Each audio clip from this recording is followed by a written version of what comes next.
My name is Claire Bennett, and the night my family discovered I had founded a cybersecurity company worth $780 million, everything they had lied about began to collapse. Minutes earlier, my brother-in-law had mocked technical founders like me. My mother had forgotten my daughter's birthday, and my sister had proudly declared that her perfect house proved she had made better choices than I had. Then the acquisition announcement appeared on his phone with my name listed as founder. Suddenly, the same people who once refused me an $18,000 loan and handed me a $75 grocery card wanted my money, my influence, and my help. But before that dinner ended, they learned two truths they never expected. My brother-in-law's promotion was not guaranteed, and my sister did not actually own the house she had used to humiliate me. The first thing my sister showed us was not the living room or the kitchen. It was the marble entryway. Vanessa stood beneath a chandelier large enough for a hotel lobby and spread her arms as if she had built the house herself. "Italian marble," she said. Ethan thought it was excessive, but I told him resale value matters. My husband Daniel gave me a brief glance. Our daughter Sophie stayed close to his side, holding the small gift bag she had brought for her cousin. The house sat in Roswell, Georgia, behind a stone gate and a row of young magnolia trees. It was beautiful in the way model homes were beautiful. Every pillow faced the same direction. Every countertop was empty. Even the family photographs looked professionally selected, framed in matching silver and arranged by height. Nothing appeared accidental. Vanessa walked us from room to room, naming prices as though she were reading labels in a museum. The custom cabinets added almost $40,000, she said. The lighting package was another $12,000. The builder said this floor plan is already worth more than what we paid.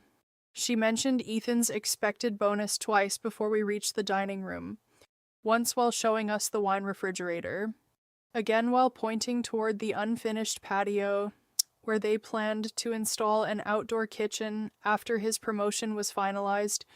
I noticed the repetition, but I did not ask about it. For most of my life, I had survived family gatherings by pretending not to notice things. My mother arrived 10 minutes after us.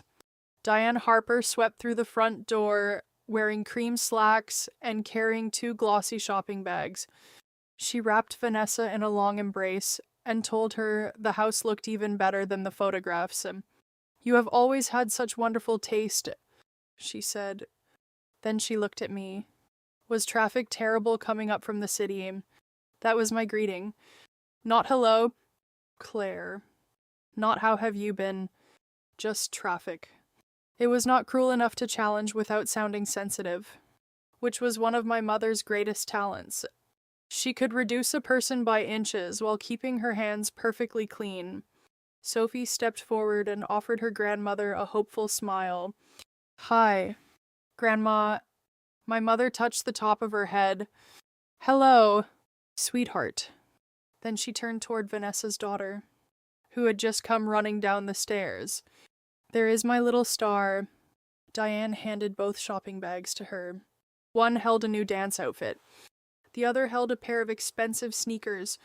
Sophie looked down at the gift bag in her own hands. "My birthday was last week," she said quietly. The room changed. Only slightly, but I felt it. My mother blinked as though Sophie had given her a difficult question. "I know. Honey, I meant to send something. This month has been so busy." Sophie nodded.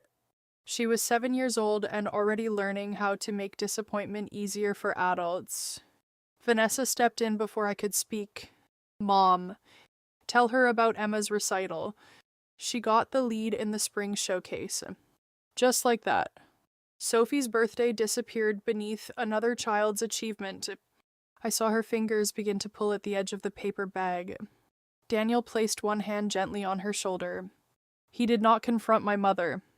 Not yet. His eyes found mine instead. We had already made an agreement in the car. If Sophie became the target, we would leave. I gave him a small nod that meant I saw it too. Dinner was served by a catering assistant Vanessa had hired for the evening. When the young woman asked whether anyone had allergies, Vanessa introduced us one by one. This is my mother, Diane. This is my husband, Ethan. And this is my sister Claire.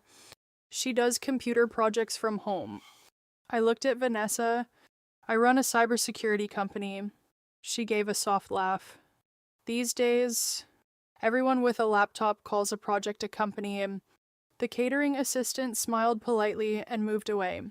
My mother asked Daniel how work was going. Her tone suggested she expected bad news. Still doing financial analysis behind the scenes. Daniel folded his napkin across his lap. I work in asset management now. Ethan leaned back in his chair. Back office finance is probably peaceful. Not much glory. But at least the hours are predictable. Daniel smiled without warmth. The hours are rarely predictable. Ethan did not notice the warning in his voice. Men like Ethan often mistook restraint for weakness. He began talking about Sterling Ridge Financial, where he was a senior director in one of the company's regional divisions. According to Ethan, he was involved in every important decision made anywhere near the building. Sterling Ridge had just completed a major acquisition. He told us a cybersecurity startup called Sentinel Arc. My hand stopped around my water glass. Daniel's eyes shifted toward me. I kept my expression still.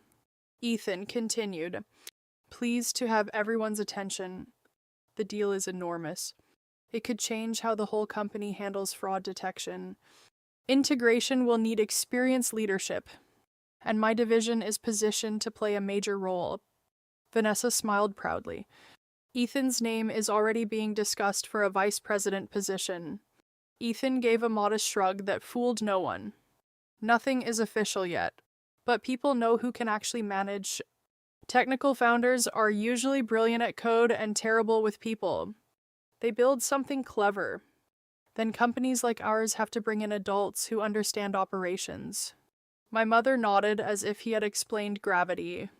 That makes sense. Ethan took another drink. Founders get emotionally attached to their ideas. They do not understand structure, accountability, or scale. Someone has to turn the invention into a real business. I could feel Daniel waiting for me to decide how far this would go. I set down my glass. Have you met the founder? Ethan smiled. I do not need to meet someone to recognize the type. What type is that? Smart. Probably awkward.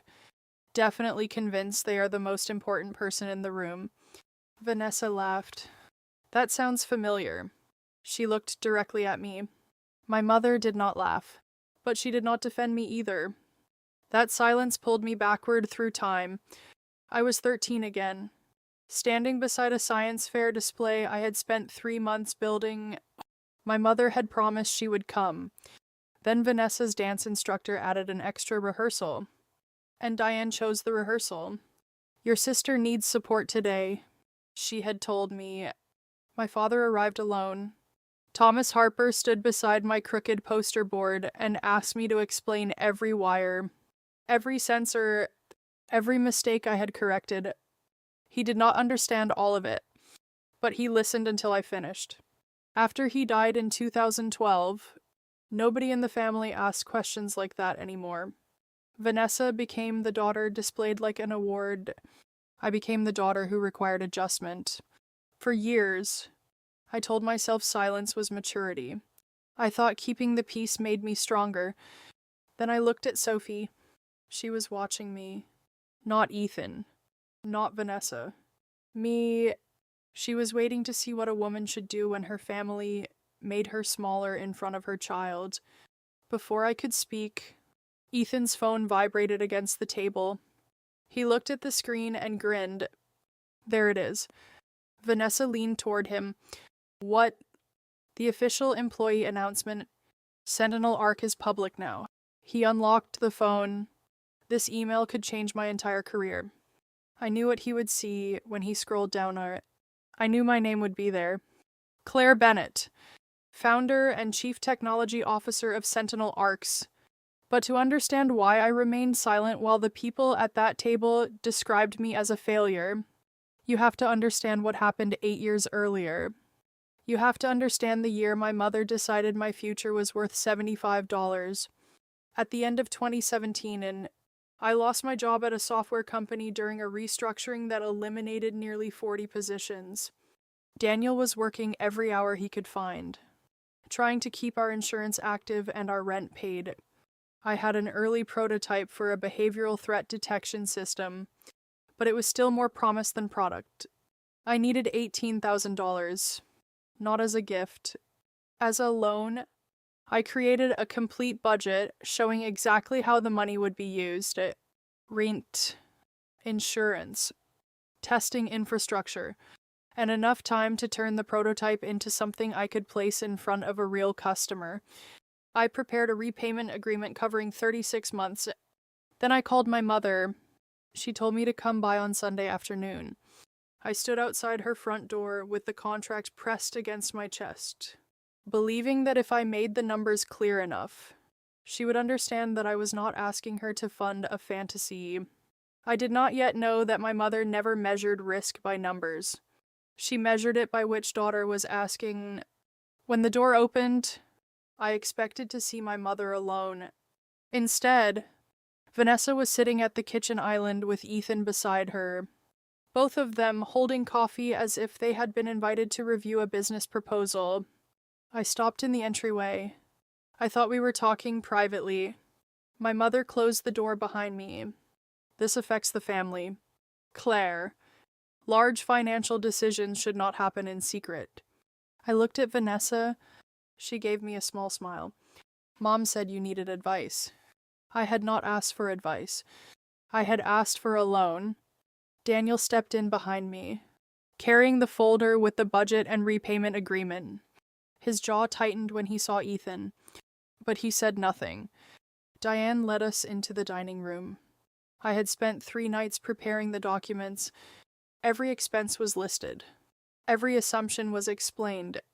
I had even included a repayment schedule with interest because I wanted my mother to understand that I was not asking her to rescue me. I placed the papers on the table. I need $18,000. I said, I am asking for a loan, not a gift. We can repay it over 36 months. Ethan reached for the folder before my mother did. What exactly is the money for? Insurance, rent during the transition, testing infrastructure, and access to data sets I need to complete the prototype. Vanessa frowned. You lost your job. Shouldn't finding another one come before building software? I have been applying, but this product solves a problem companies are already spending millions trying to manage. Ethan flipped through the pages. Do you have an MBA? No. Have you ever run a company? No. Then what you have is a prototype, not a business. I kept my hands folded beneath the table. Every company starts before it becomes a company. That sounds inspiring, Vanessa said. But inspiration does not pay rent. Daniel leaned forward. That is why there is a repayment plan. Ethan looked at him. If Claire needs to ask her mother for money, how strong can the plan really be? Daniel's voice remained calm. We are asking because a short loan gives her time to test the product properly. We are not asking anyone to carry us indefinitely. My mother finally opened the folder. She glanced at the first page, then closed it. Claire, you have always been intelligent, but intelligence is not the same as judgment. I felt something inside me tighten. I am not asking you to trust a feeling. The numbers are here. Numbers can say whatever people want them to say. Vanessa nodded. Mom is trying to protect you from making a mistake. I looked at her. Did she protect you when she gave you $48,000? The room became still. Vanessa's smile disappeared. That was different. How? We had a house. You had credit card debt and wanted a new kitchen. It increased the property value. My mother said, there was no repayment agreement. Families do not always need contracts. Apparently they do when I am the one asking. Diane's expression hardened. Sloane has always known how to build a stable life. The words landed exactly where she intended. I looked at the papers I had prepared. 36 monthly payments. Interest. A full budget. A plan to begin repaying as soon as I secured a pilot or returned to salaried work. None of it mattered. Vanessa had asked for money after years of spending beyond her income, and my mother had called it an investment. I had arrived with a contract, and she was calling me irresponsible. Ethan turned toward Daniel. I do not mean to be rude, but why is a husband allowing his wife to come here and ask her mother for money? Daniel's chair moved slightly as he sat straighter. Claire is not here alone. We made this plan together. A man should provide stability before encouraging risky dreams. Diane said it softly, almost kindly, which made it worse. Daniel looked directly at her. Supporting my wife does not mean making every decision for her. It means making sure she understands when a dream is not realistic. Ethan said. I pushed my chair back. I did not come here to have my marriage evaluated. My mother sighed. This is exactly what I mean. You become emotional whenever anyone asks reasonable questions. You invited people I did not ask to be here. Let them insult my husband. And barely looked at the proposal, because the answer is no. She said it without hesitation. I stared at her. You did not even read it. I do not need to. Lending you money now would only encourage more irresponsible choices. Then she stood and walked to the sideboard. For one foolish second, I thought she had changed her mind. She returned with a white envelope and placed it in front of me. I looked at Daniel. His expression gave nothing away. I opened it. Inside was a grocery store gift card. $75. My mother touched the envelope with one finger. At least this will help with food for a few days. Vanessa gave me a sympathetic look that felt more insulting than laughter. Maybe this can be a lesson. Claire, you have to learn to live within your means. I folded the unsigned loan agreement. Then I placed the gift card inside the folder. My eyes burned, but I refused to cry at that table. Thank you for making your position clear, I said. Daniel stood beside me. We walked out without another word. He was silent for most of the drive home. Streetlights passed across his face, one after another, revealing how tightly he was holding his jaw. I am sorry, I said. For what? For what they said about you. He kept his eyes on the road. I am not ashamed that we needed help. I know. I am ashamed that you keep going back to people who make you beg for basic kindness. The words hurt because they were true. They are my family. No, Claire, they are people you are related to. That is not always the same thing. I turned toward the window. You think the company is a mistake too. That is not what I said. You did not defend the product. I defended you. There is a difference. I looked at him. He exhaled slowly. I believe you are capable of building something important. I also think part of you wants to build it, so your mother will finally admit she was wrong. I felt anger rise before honesty pushed through it. Maybe I do. That cannot be the reason we risk everything.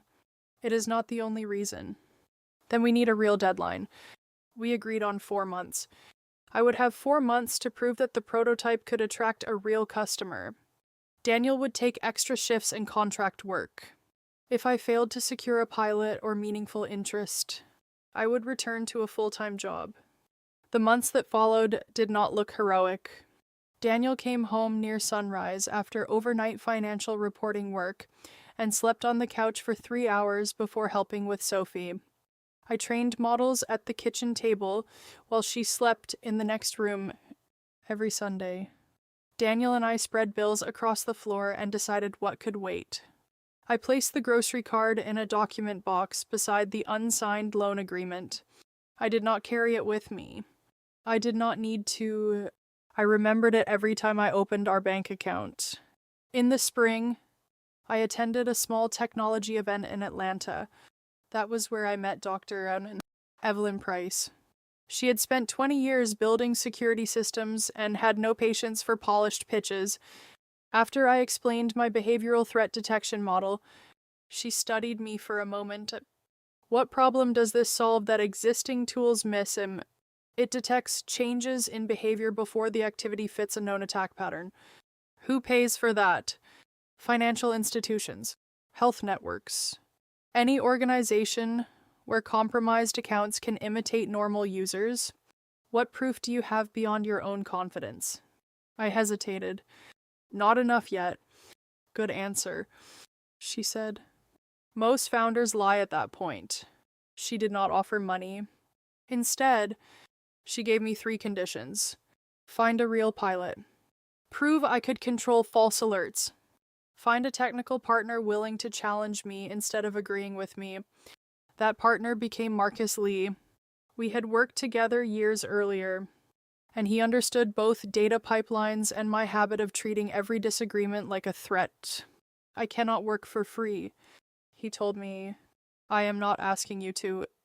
Then I want to be a real co-founder. We negotiated for 2 weeks. Marcus received 14% equity with a vesting schedule. He took responsibility for infrastructure, model performance, and data quality.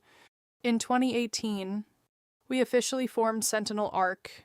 Evelyn invested a small amount after we met her conditions.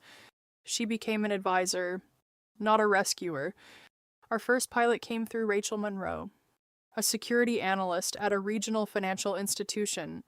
She agreed to let Sentinel Arc operate inside a controlled testing environment. The data was anonymized. We could not freeze accounts. We could only create alerts for the client's own security team to investigate. The contract included one condition that terrified me. If our false alert rate stayed above the agreed limit, the pilot would end. During the first week, the system flagged almost everything.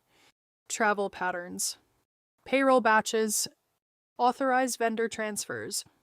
The security team wasted hours reviewing harmless activity. Rachel called Marcus and me into a video meeting. Your system is interesting, she said.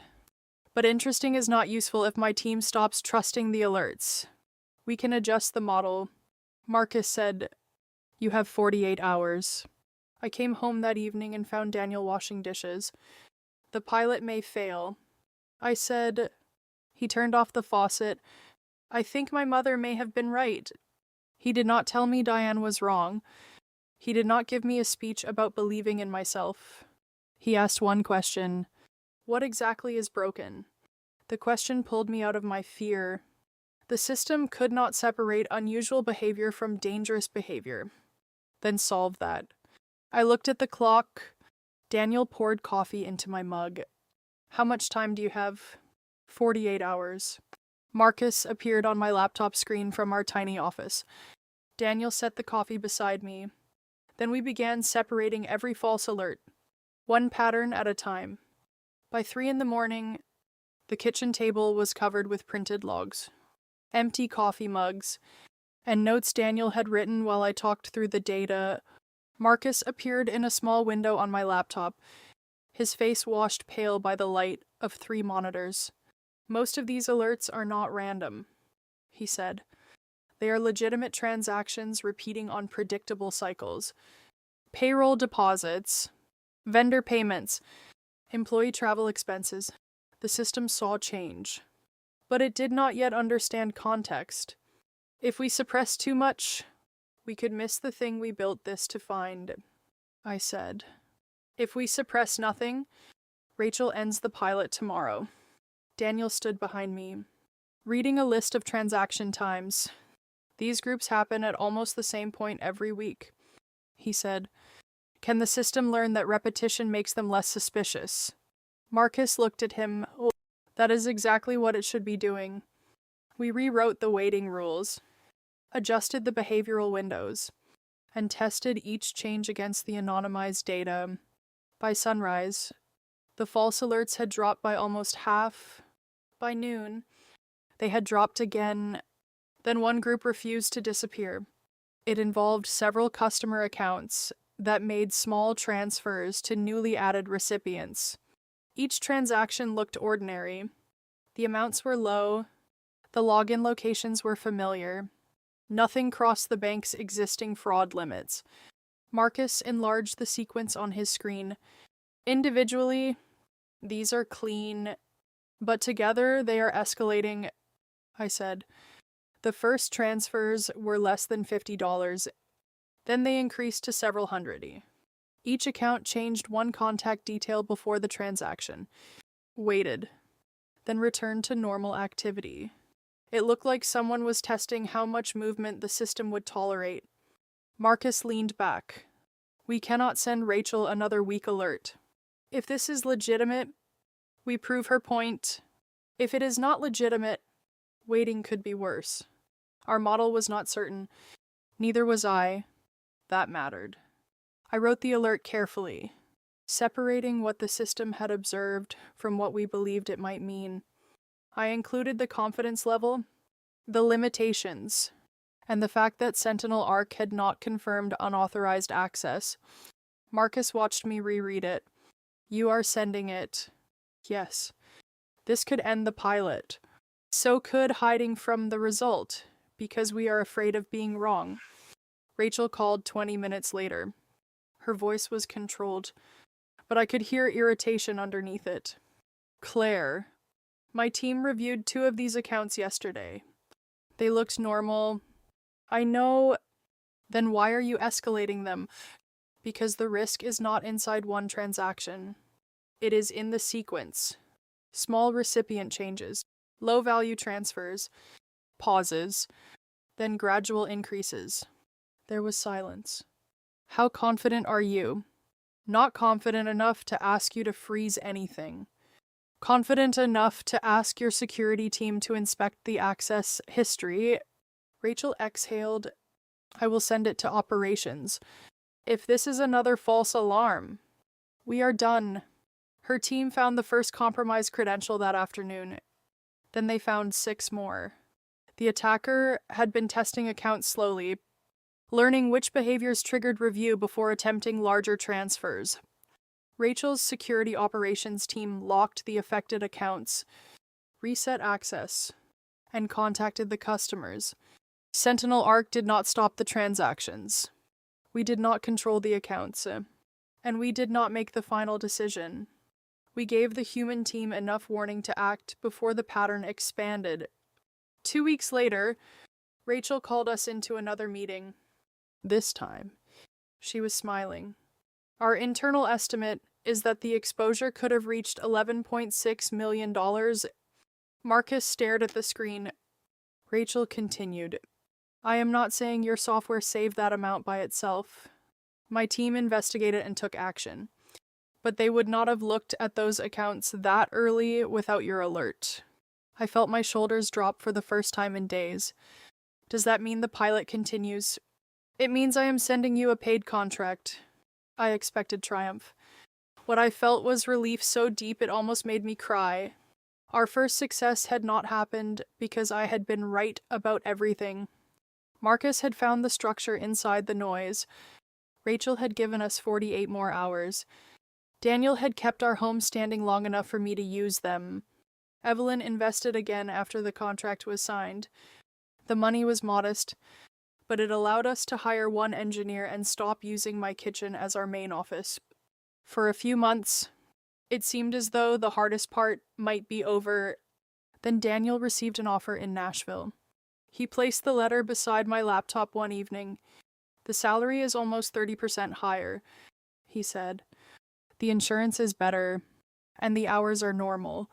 I read the first page. You applied for this. They contacted me, and you interviewed. Yes. I looked at him.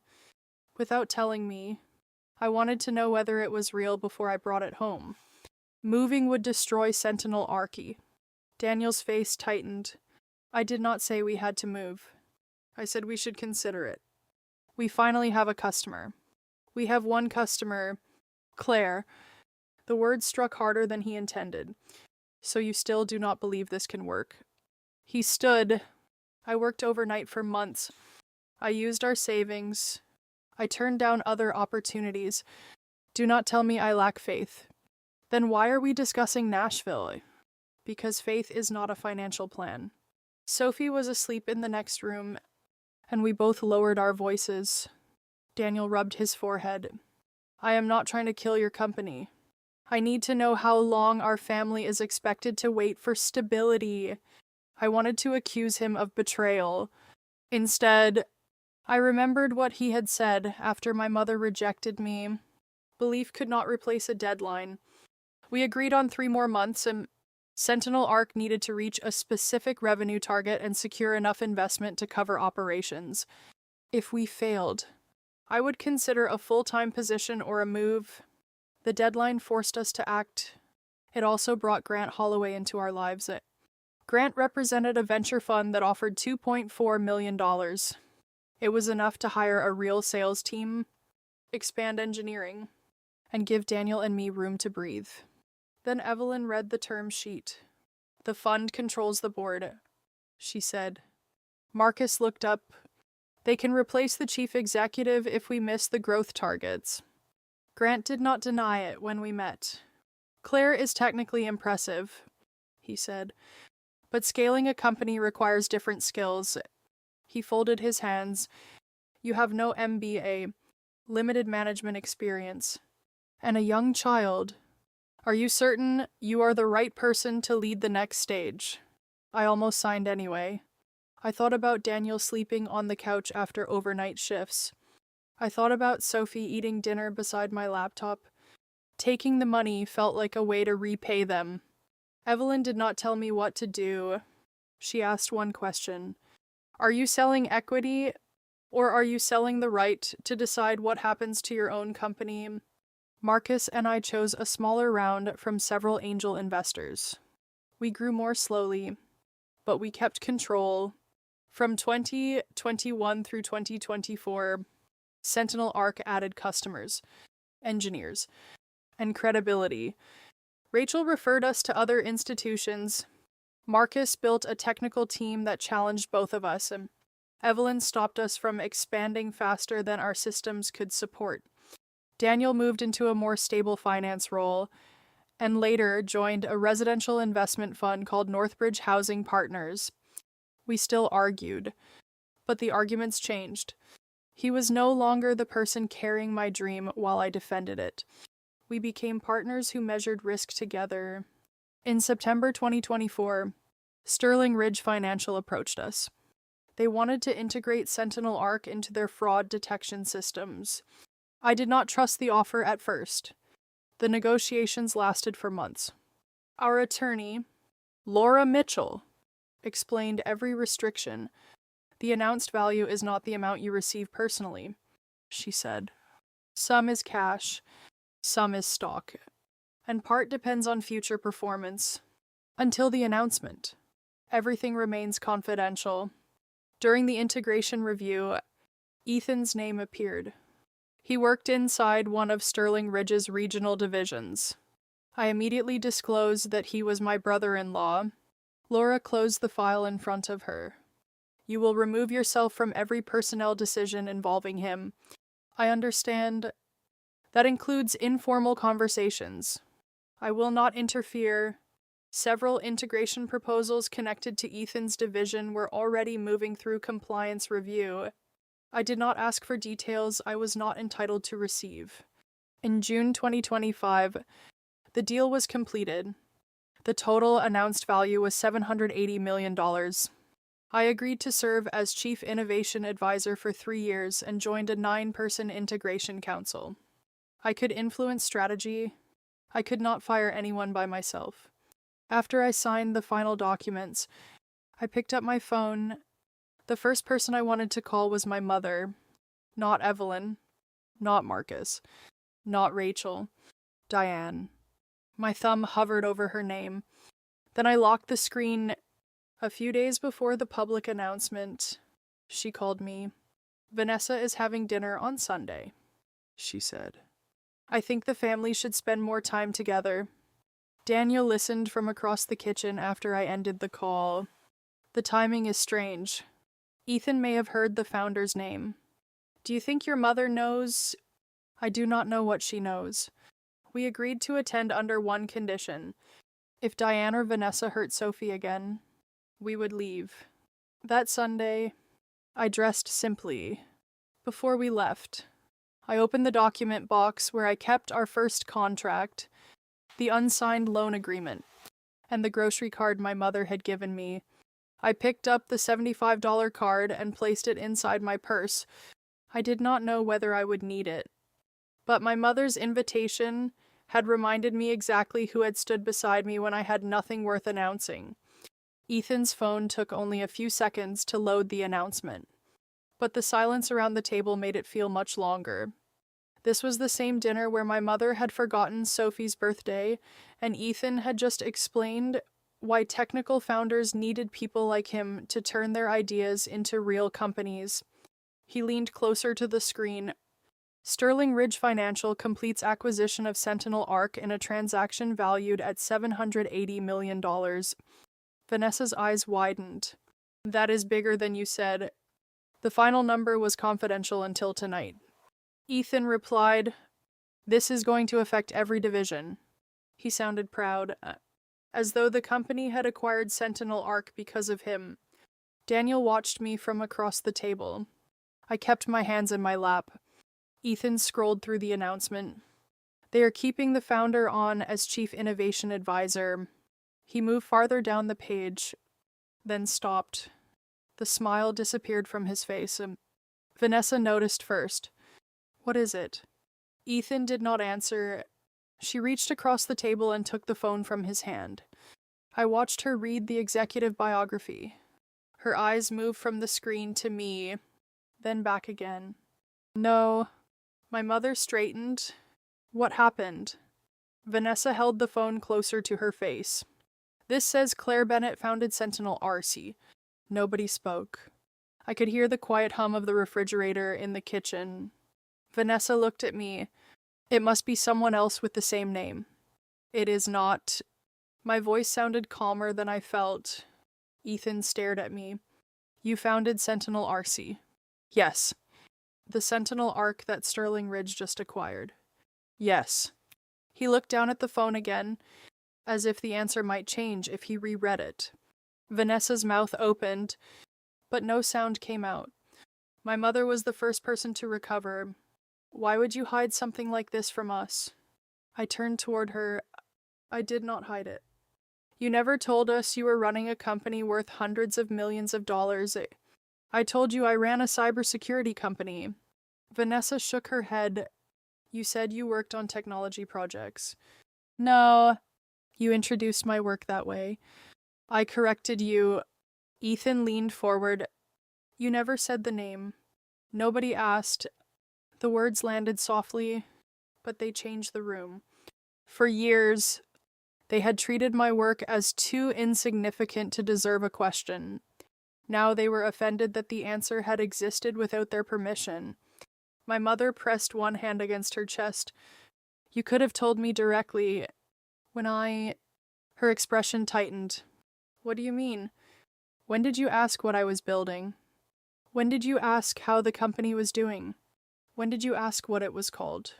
She looked toward Vanessa, then back at me. "I always knew you were intelligent." Vanessa gave a short laugh.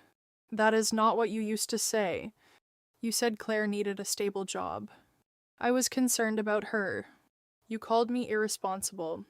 I said. Diane lifted her chin. "I wanted you to become independent. Humiliating someone who asks for a documented loan is not the same as teaching independence." Her eyes sharpened. "If I had given you that money, perhaps you would never have pushed yourself this hard." For a moment, I could not speak. She was taking the worst day of my life and reshaping it into evidence of her wisdom. "You think refusing me created this company. I think difficulty can motivate people. Abandonment is not a parenting strategy." Sophie looked from my mother to me. Her voice was small. "Grandma, did you know Mom had an important job?" Diane turned toward her immediately. "Of course I knew your mother was talented." It was the warmth in her voice that hurt most. Minutes earlier, she had barely acknowledged Sophie's birthday. Now that my name was attached to a number large enough to impress her, she wanted to become the proud mother and grandmother. Your mother has always been very special, she continued. Sophie looked at me, confused. I understood exactly what she was seeing. Respect had appeared only after money confirmed I deserved it. I would not let her learn that lesson from my silence. Ethan cleared his throat. Let us not make this uncomfortable. This is good news for everyone. He smiled at me, but it was no longer the smile he had used when describing founders as awkward and unqualified. Claire, you and I should talk privately about the integration and why, I know Sterling Ridge from the inside. I understand the people, the politics, the systems. I could help you avoid mistakes. A few minutes earlier, he had said people like me needed adults like him to run our companies. Now he was presenting himself as an ally.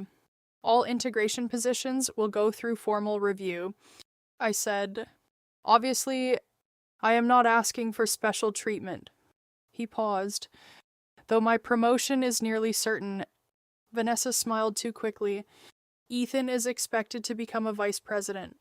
I knew there was no confirmed promotion. I also knew I could not discuss anything I had seen during the integration process. Then the review process will reflect that. I said. Ethan studied my face. You must have seen my name. I disclosed that you are my brother-in-law. I removed myself from any personnel decision involving you. His smile weakened. You removed yourself. It was required. That seems unnecessary. It protects both of us. He leaned back, but his fingers tightened around his glass. Vanessa looked at the announcement again. How much did you get? The $780 million is the total announced value of the transactions. That does not answer the question. It is the answer I am giving. My mother gave me a disappointed look. We are family. Claire. That did not make my financial situation private 8 years ago. Diane looked away. Vanessa placed the phone on the table. A sale does not erase the past. I did not say it did. You still lived in that tiny apartment. You still needed help. Yes. And Mom was the one who tried to teach you responsibility. Daniel's expression changed, but I touched his hand beneath the table. Vanessa continued, At least Ethan and I built a real life. We have a home. We have stability. We did not need to sell a company to prove ourselves. She gestured toward the dining room. The chandelier, the polished windows, and the perfect furniture. This house is ours. My mother nodded. Vanessa has always made sensible choices. I looked at Diane carefully. She was shocked by the announcement, but not in the way someone reacted to something completely impossible. There had been recognition beneath the surprise. A hesitation. A calculation. Did you hear my name before tonight? She frowned. What are you talking about? Did Ethan mention that the founder of Sentinel Arc was named Claire before you invited us to dinner? Her eyes moved toward him. Perhaps he mentioned something in passing. So you thought it might be me. I thought it could be a coincidence. And that is why you suddenly wanted the family to spend time together. I invited my daughter to dinner. I do not need a reason. She did not answer the question. Vanessa placed both palms on the table. This is ridiculous. Claire gets one announcement, and suddenly everyone is acting like nothing else matters. Nobody said that, Daniel replied. Vanessa pointed toward me. She thinks she is better than us now. I have not said that either. You do not have to. You came here knowing Ethan would open that email. I came because Mom invited us. You came to watch us look foolish. Ethan turned to her. Vanessa, no, I am tired of this. Claire can have her company and her impressive title, but this house belongs to us. We built something real. Nobody gave it to us. Daniel looked at her for a long moment. He knew more than he was allowed to say. I saw the conflict in his face. He could not discuss payment records, notices, or private documents connected to his work. But Vanessa had made a direct claim about ownership. Daniel folded his napkin and placed it beside his plate. Your name is not on the deed.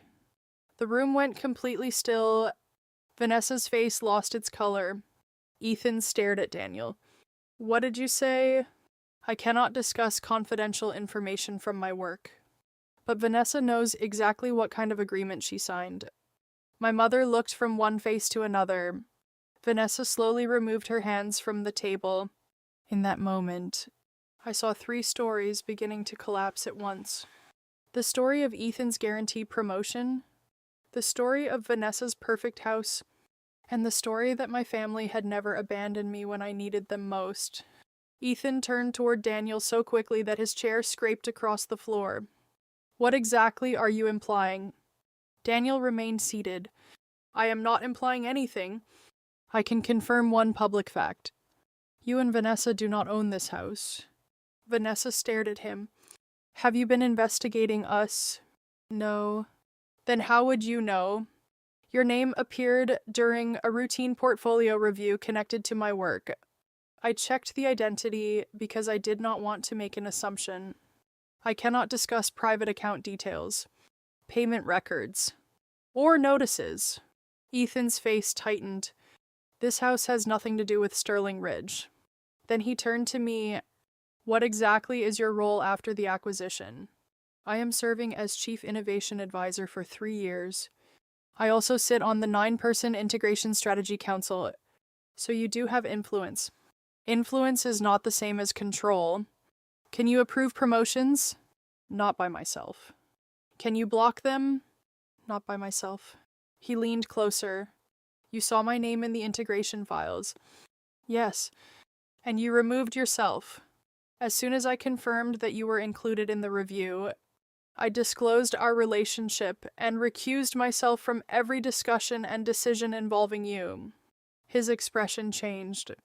Does that mean my file is under investigation? All integration positions go through an independent review process. That is not what I asked. It is the only answer I'm permitted to give. Ethan pushed his glass away. I wrote most of the regional integration proposal. Everyone knows that. If that is accurate, the review will reflect it. And if it is not, the review will reflect that too.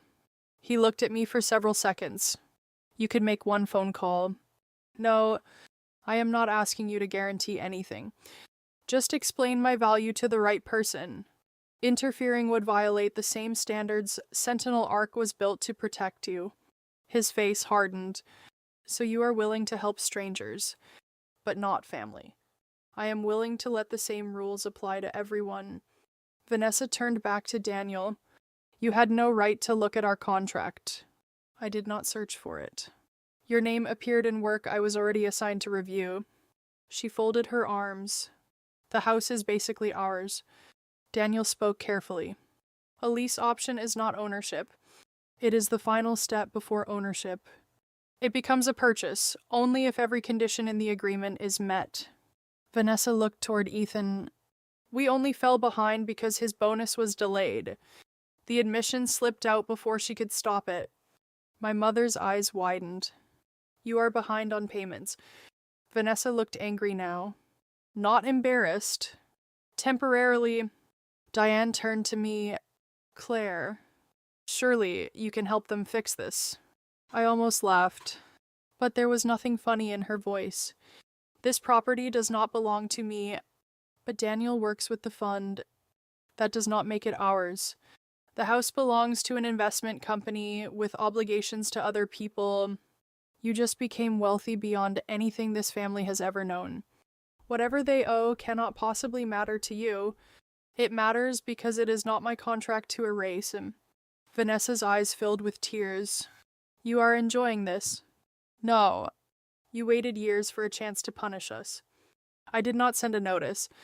I did not make you miss payments. I did not write your agreement. I looked at her steadily. I am not creating your consequences. I am refusing to make them disappear. My mother shook her head. Families are supposed to help one another. I reached into my purse.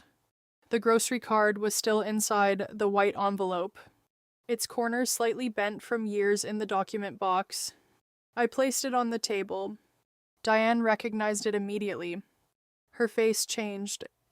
"This is what you called help when I lost my job.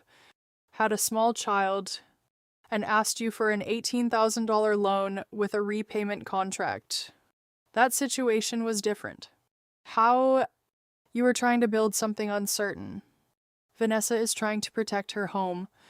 When I needed $18,000 with a budget and a 36-month repayment plan, helping me would have encouraged irresponsibility. Now Vanessa needs help with a contract much larger than mine, and suddenly help is a family obligations." Vanessa stared at the envelope. "You kept that all these years just so you could humiliate us one day." "At first, I kept it because I was angry. I touched the edge of the card. Later, I kept it because it reminded me who stood beside me when I had nothing impressive to offer. Daniel worked overnight shifts. Evelyn challenged me instead of flattering me. Marcus argued with my assumptions and helped repair what I got wrong. Rachel gave us 48 hours when ending the pilot would have been easier. They did not owe me belief. They looked at my work and gave me a fair chance." Ethan gave a bitter laugh. "Daniel is acting noble now because his wife became rich. He got lucky." I stood before Daniel could answer. "He did not get lucky." My voice was sharper than it had been all evening. "He came home near sunrise and still got up to care for Sophie. He passed on a better job because we agreed Sentinel Arc deserved 3 more months, and he spent our savings to keep our insurance active. He also told me when my ambition was turning into a desperate attempt to win my mother's approval." I looked at Ethan. "Daniel did not build Sentinel Arc for me. He did something harder. He helped build a family strong enough to survive while I built it." Sophie was watching from the end of the table. That was when I knew the conversation had to become more than an argument about money. I turned to my mother. "For now, you will not spend time alone with Sophie." Diane stared at me. "You cannot be serious. Any visit will include me or Daniel. If you compare her to Emma, ignore important moments in her life, or make her feel less valuable, the visit ends. You are using my granddaughter to punish me. No. I am protecting my daughter from learning the same lesson you taught me." Her eyes filled with tears. "I am your mother. That is why this hurts. It is not why the behavior gets to continue." She wiped her cheek. "What do you expect me to do? Acknowledge what happened without turning it into a lesson you gave me. Apologize specifically. Agree to family counseling. Then show us over time that the apology changed something. So I have to earn my own family back. You have to respect the boundaries required to be part of it." Daniel stood and helped Sophie with her sweater. No one apologized before we left. No one asked what the early years of Sentinel Arc had cost us. They had finally learned what I was worth to Sterling Ridge, but they still had not asked who I had been before the number. In the car, Sophie was quiet until we reached the highway. "Is Grandma a bad person?" I turned in my seat. "Grandma has done things that hurt people. Someone can love you and still make bad choices. Do we still have to love her? You never have to stop caring about someone, but caring does not mean letting them keep hurting you. Will we see her again? Maybe, if she learns to be kind and fair, 3 months later." Ethan's independent review was completed. I did not attend the meetings or vote on the outcome. The review found that he had used portions of work created by a junior employee named Megan Patel without giving her proper credit. It also found that he had overstated his role in the integration proposal. He was not fired. There was no crime. He did not receive the promotion. He entered a formal performance improvement plan and temporarily lost authority over several projects. Megan received the recognition she had earned and was moved into a role connected to the work she had actually created. Vanessa and Ethan did not correct the problems with their lease option before the deadline, and their purchase right expired. The fund gave them time to move under the terms of the agreement. They rented a smaller house several miles away. Vanessa posted online that they had chosen to simplify their lives and focus on what truly mattered. I did not correct her. I no longer needed the truth to humiliate her in order for it to remain true. For several weeks, my mother sent messages accusing me of breaking the family apart. I replied only with the same boundaries. Then one afternoon, she sent a different message. She admitted that she had favored Vanessa. She admitted that she had humiliated me when I asked for help. She apologized for insulting Daniel. She also admitted that Ethan had mentioned a founder named Claire Bennett before the dinner. She had not known for certain that it was me, but she had invited us because she wanted to find out. It was not enough to repair everything. It was enough for one counseling session. She still did not see Sophie alone. Daniel and I moved into a comfortable house near Sophie's school. It was not a mansion. It had scuffed hardwood floors, a small yard, and a kitchen where people could leave a glass on the counter without ruining the appearance of the room. Marcus continued leading the technical team. Evelyn remained our advisor. Rachel joined a group focused on responsible use of the technology. I funded a program for women returning to technology after layoffs or years spent caring for their families. The grocery card went back into a keepsake box. Beside it, I placed our first paid contract, a photograph of Daniel asleep on the couch with Sophie in his arms, a note Marcus wrote during the 48-hour crisis, and a card Evelyn sent after the acquisition closed. I did not keep the card because I was still angry. I kept it because its value had never defined mine. The real victory was not $780 million, and it was not Ethan losing a promotion or Vanessa losing the right to purchase a house. It was realizing that I no longer needed my mother to see my value before I could believe it existed. Family was not the people who appeared once success made me interesting. Family was the people who stayed when failure was still the most likely ending. Daniel, Sophie, Marcus, Evelyn, Rachel. They saw me before a number forced everyone else to look. Would you have helped Vanessa keep the house? Or would you have allowed the contract to follow its normal course? And do you believe forgiveness means allowing a harmful relative back into your life without boundaries? Share your thoughts. And stay with the channel for more stories about betrayal. Consequences. And the moment someone finally chooses their own worth,